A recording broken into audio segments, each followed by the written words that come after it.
भीष्म पितामह को दिया गया श्री कृष्ण का वरदान।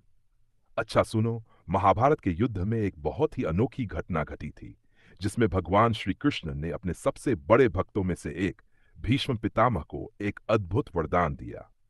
ये घटना सिर्फ भक्ति और कर्तव्य का संदेश नहीं देती, बल्कि ये दिखाती है कि जब कोई भगवान का सच्चा भक्त होता है, तो स्वयं भगवान भी उसकी इच्छा पूरी करने में पीछे नहीं हटते।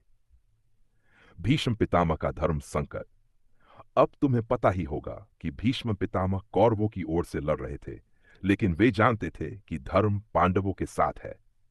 फिर भी क्योंकि उन्होंने हस्तिनापुर के प्रति अपनी निष्ठा की प्रतिज्ञा ली थी, वे कौरवों की ओर से युद्ध करने के लिए बाध्य थे। भीष्म इतने महान योद्धा थे कि उनके सामने पांडवों की सेना टिक ही नहीं पा रही थी।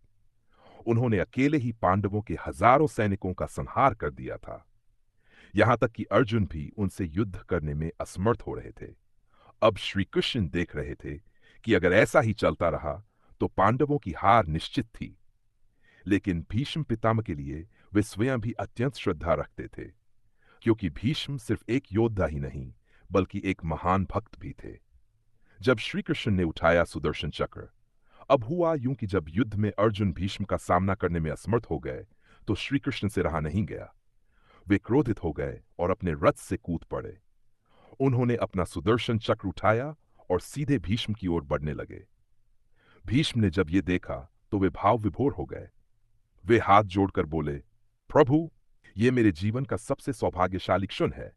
मैं चाहता था कि मेरी मृत्यु आपके हाथों से हो। कृपया मुझ पर ये कृपा करें। अब सोचो, जिस योद्धा से पूरी सेना डर रही थी, वह भगवान के सामने झुक गया और उनसे मृत्यु का वरदान मांगने लगा।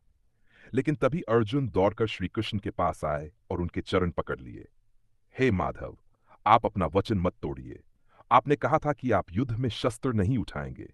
अगर आप ऐसा करेंगे तो आपकी प्रतिज्ञा भंग हो जाएगी। श्री कृष्ण अर्जुन की बात सुनकर शांत हो गए।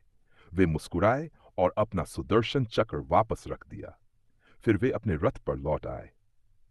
भीष्म पितामह के लिए श्री कृष्ण का वरदान। अब भीष्म पितामह जानते थे कि वे अजेय हैं जब तक वे स्वयं अपनी इच्छा से मृत्यु को स्वीकार न करें। उन्होंने श्री कृष्ण से प्रार्थना की, हे प्रभु, मैं एक इच्छा रखता हूं। मैं अपनी मृत्यु का समय स्वयं चुनना चाहता हूं। जब तक मैं सूर्य के उत्तरायण में प्रवेश करने का संकेत न दूं, तब तक मेरी आत्मा को न निकाला जाए। श्री कृष्ण ने आशीर्वाद दिया, तथास्तु।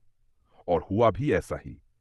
जब तक सूर्य उत्तरायण में नहीं आया, तब तक भीष्म पितामह बाणों की शैया पर लेटे रहे और अंतिम समय में श्री कृष्ण के दर्शन करके ही अपना शरीर त्यागा।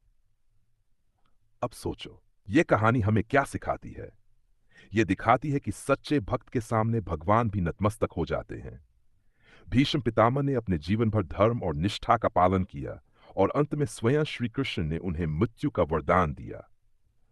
तो ये थी भगवान और उनके प्रिय भक्त की एक अनोखी कहानी। कैसी लगी तुम्हें?